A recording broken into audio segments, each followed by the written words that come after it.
Well, I'm not normally confident in Tories in anything as a general rule, but one of the things Theresa May has said is that Brexit means Brexit. She's yet to put some meat on the bones of that statement, but I think we can be encouraged by some of the appointments that have been made. For example, we've got Liam Fox, who we shared platforms with. He's been appointed as Secretary of State for International Trade. David Davis, who again was an advocate for our campaign as well, has been appointed as Secretary of State for leaving the European Union. And of course Boris Johnson, who was a key player in the Vote Leave campaign, as Foreign Secretary. I think the key thing is those three cabinet ministers in particular have got to coordinate very closely together. There can't be any sort of power struggles or disagreements. They've got to get on with the job and come up with a proper withdrawal package for leaving the European Union. Now, we've got to wait and see how this plays out. People forget, we've had the referendum, we've gone straight into summer. Nothing's happened yet because, most people are away on holiday.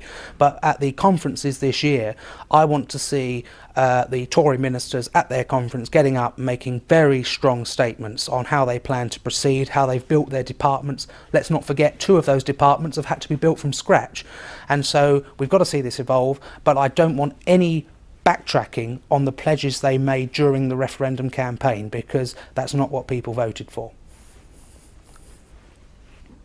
Well, I think, a lot of people that voted to leave the European Union felt that when they went in and voted to leave, that meant that was it. We'd left when we won. But as we all know, there is a process that's got to be undertaken.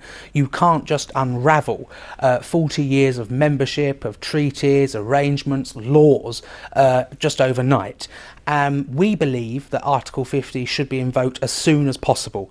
And I think, we roughly agree that this should be no later than spring of next year.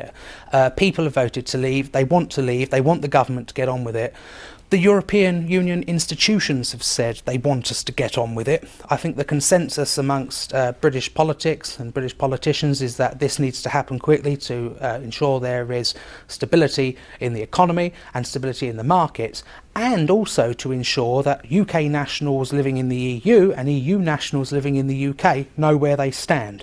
Now, I know this might disappoint a lot of our supporters, but I don't think it should be done now, because the moment that is invoked, the clock starts ticking, and we then have 2 years to unravel all of this stuff. Sometimes it takes people longer than 2 years to sell a house. So how do you withdraw a country and everything that's involved with its membership of the EU in such a short time? It's important negotiations and talks are taking place now, so that when we do invoke Article 50, we can get out as quickly as possible. But as I say, our view is this should be no later than spring next year, so that will give us plenty of time to leave before the next general election.